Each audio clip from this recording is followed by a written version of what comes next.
First of all అది చిన్న cinema అయినా పెద్ద సినిమా అయినా సరే ఎప్పుడు కూడా మా వెనకాలండి ఈ సినిమాలను బాగా ప్రమోట్ చేసే మా మీడియా మిత్రులందరికీ కూడా చూసుకొని చాలా రోజులు అయింది. Thank you so much for attending ఈ ఈ ఈవెంట్కి. అండ్ ఎస్, నేను ఈ సినిమాకి ఫస్ట్ ఆఫ్ ఆల్ నేను థ్యాంక్స్ చెప్పాల్సింది సాయి అండ్ మా ఆదిత్య. వాళ్ళిద్దరికి ఏంటంటే ఒక మంచి కంటెంట్ వాసు గారి దగ్గర తీసుకెళ్తే డెఫినెట్గా ఆయన చూసి బాగా ఎంకరేజ్ చేస్తాడని చెప్పి ఫస్ట్ నమ్మింది వాళ్ళిద్దరూ నన్ను. So thank you so much for Aditya and Sai. మీరిద్దరూ లేకపోతే ఈ సినిమా నిజంగా నా దగ్గరకు వచ్చేది కాదు. Thank you so much for your believe, నా మీద ఉన్న నమ్మకానికి. అండ్ ఈ సినిమా నాకు నచ్చడానికి మెయిన్ కారణం ఏం లేదు, మీ అందరికీ తెలిసిందే. ఒక సినిమాలో ఎంటర్టైన్మెంట్ కుమ్మేస్తే ఆ సినిమా నాకు ఎప్పుడు బాగా నచ్చుద్ది. అండ్ ఐ ఆల్వేస్ నాకు ఒక ఎంటర్టైన్మెంట్ సినిమా చేయడానికి, అంటే ఒక నవ్విస్తూ ఆడియన్ని సీట్లలో ఆ నవ్వులతో జంప్ అవుతుంటే అది చూస్తూ నాకు చాలా ఆనందం. అట్లాంటి సినిమాలు నేను ఎక్కువ ఇష్టపడతాను.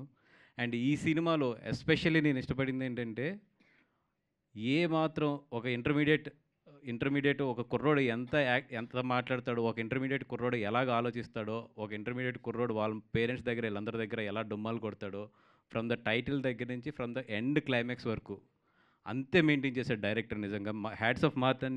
ఎందుకంటే ఒక క్యారెక్టర్ని, ఒక ఎమోషన్ సీన్స్ వచ్చినప్పుడు కూడా ఆ క్యారెక్టర్లోనే ఉంచి నిజంగా పెద్ద డైలాగులు చెప్పకుండా ఒక ఇంటర్మీడియట్ క్యాండిడేట్ ఎంత ఎమోషనల్గా ఎక్కడ ఎలా మాట్లాడతాడో అంతే మాట్లాడించాడు.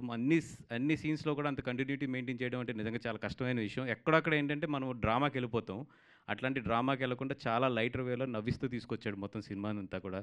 దానికి నిజంగా ఫస్ట్ సినిమా అయినా కూడా మాతన్ అంత కన్సిస్టెంట్గా ఆ క్యారెక్టర్ని డ్రైవ్ చేశాడు. Mathan, all the best. ఇందాక ఆదిత్య అన్నట్టు ఏంటంటే, ఈ సినిమాలో మాటలు మన ఇంట్లో ఎలా మాట్లాడుకుంటాం అట్లాగే ఉంటాయి, కానీ నవ్విస్తూనే ఉంటాయి. అంత బాగా రాశాడు, అంత న్యాచురల్గా రాశాడు. అండ్ మొన్నే ఎవరో నన్ను అడుగుతూ ఈ జెన్ ఆల్ఫా గురించి మాట్లాడుతూ మీరే ఏ జనరేషన్ సార్ అంటే, నేను ఉల్ఫా జనరేషన్ సార్ అన్నాను. ఉల్ఫా జనరేషన్ అంటే ఏంటంటే, ఇంట్లో లంచ్ బాక్స్ పెట్టుకుని కాలేజ్కి వెళ్ళకుండా ఊరంతా తిరిగే వాళ్ళని జనరల్గా ఉల్ఫాస్ అంటారు. వాటికి ఏదన్నా కాంపిటీషన్ పెడితే అప్పుడు నేను లీడర్గా వచ్చేవాడిని డెఫినెట్గా. అలాంటి ఉల్ఫా జనరేషన్ క్యారెక్టరే ఈ క్యారెక్టర్. ఈ ఉల్ఫా జనరేషన్ ఏంటంటే ప్రతి జనరేషన్లోనూ ఉంటుంది. దాన్ని ఎంత బాగా చేశాడంటే, నాకు తెలియదు నువ్వు ఉల్ఫా జనరేషనా మంచి స్టూడెంట్ ఏంటో తెలియదు కానీ ఎంత బాగా చేశాడంటే, తను చూస్తున్నంతసేపు మాత్రం నా ఫ్రెండ్స్ చాలామంది గుర్తొచ్చారు నాకు ఇంటర్మీడియట్లోని. ఎందుకంటే నాకు 10th 86%, first year intermediate 91%, second year intermediate 37%. అంటే ఆ ఫస్ట్ ఇయర్ నుంచి సెకండ్ ఇయర్కి వెళ్ళే లోపే మొత్తం జనరేషన్స్ కానీ ఇవన్నీ కూడా మారుతాయి జనాలకి. అండ్ అక్కడ ఎట్లాంటివి జరుగుతాయి, ఎట్లాంటి ఒక మనిషి మైండ్ సెట్ ఎట్లా మారుతుంది అనేది చాలా బాగా తెలుసు. అంత బాగా అంత న్యాచురల్గా నిజంగా. అంటే మేము చూసుకుంటున్నప్పుడు అయితే, అంటే మరి 2015 కాదు, నాది ఎప్పుడో 96, 97 అనుకుంటాను. ఆ టైంలో మేము అంటే ఎంసెట్ ఎగ్జామ్కి వెళ్ళి లైన్ ఎక్కువ ఉందని చెప్పి థియేటర్కి వెళ్ళిపోయిన క్యాండిడేట్ని నేను.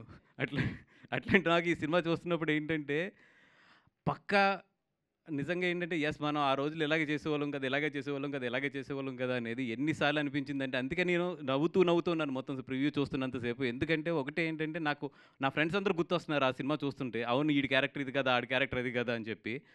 ఒక 3, 4 చోట్లయితే నేను చెప్తున్నాను కదా, థియేటర్ డెఫినెట్గా నవ్వుతూ సీట్లోంచి ఒక్కళ్ళిద్దరన్నా కింద పడతారు థియేటర్లో అయితే. అదైతే నేను ఈ సినిమా నుంచి గ్యారంటీ ఇస్తా. సెప్టెంబర్ 12th వస్తుంది సినిమా. మంచి అంటే డెఫినెట్గా మంచి డేట్ అది.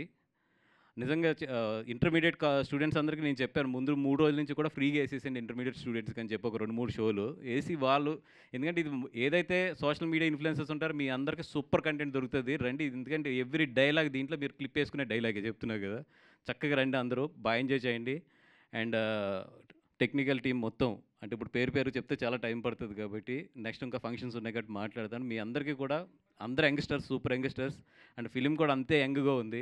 ఇట్లాంటి మంచి ఫిలిం నేను డిస్ట్రిబ్యూట్ చేస్తున్నందుకు కానీ, నేను థియేటర్స్లోకి తీసుకెళ్తాను కానీ నిజంగా నాకు చాలా గర్వంగా ఉంది. అండ్ మౌలి, ఆయనతో నీ యాక్టింగ్ అయితే నేను ఫిదా అయిపోయా. ఎన్నిసార్లు చెప్పాను అడుగు మన వీళ్ళకి. అండ్ ఎప్పుడు నిన్ను కలిసి అప్రిషియేట్ చేయడం కుదరలేదు నాకు. చాలా న్యాచురల్గా చేస్తావు, ఒక పక్కింటి అమ్మాయి కింద ఉంటావు, అంత న్యాచురల్గా ఉంటుంది.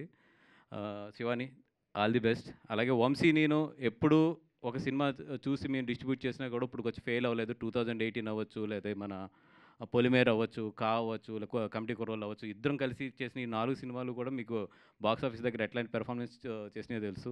మళ్ళీ ఇద్దరం కలిసి చేస్తున్న 5వ సినిమా ఇది. సో డెఫినెట్‌గా మా జడ్జ్‌మెంట్ ఎప్పుడు కూడా ఇంకా ఆ జడ్జ్‌మెంట్ ఉందనే నమ్ముకుంటాం. మా ఇద్దరం ఇంకా మా జడ్జ్‌మెంట్ రాంగ్ అవ్వదు ఇట్లాంటి స్టేట్మెంట్లు ఇవ్వను గానీ, ఎందుకంటే రికార్డెడ్‌గా ఉంటాయి ఇయన్నీ. ఇంకా అదైతే ఉందని తెలుసు నాకు జడ్జ్‌మెంట్. సో డెఫినెట్‌గా ఈ సినిమా అయితే మాత్రం డబ్బులు ఎంతొస్తాయి ఇయన్నీ పక్కన పెడితే, మా మీద ఉన్న నమ్మకం మాత్రం మీకైతే ఫెయిల్ అవుద్ది థియేటర్‌లోని. రండి, చక్కగా నవ్వించి పంపిస్తాం. హ్యాపీగా ఫ్యామిలీతో వచ్చి నవ్వుకుని వెళ్ళండి. ఎంత నవ్విస్తామంటే మీ పొట్టలు పగిలిపోయేంత నవ్విస్తాం. పేరుకి ఇది 'లిటిల్ హార్ట్స్' అనే టైటిల్ అవ్వచ్చు గానీ, మీ పొట్టలు మాత్రం గట్టిగా గుద్దేసే హార్ట్స్ ఇవి. రండి అక్క. Thank you so much. Thank you Banivas గారు, thank you so much. And yes, మనకి Q&A సెషన్ ఉంది. For Q&A session I request Banivas గారిని, వంశీ గారిని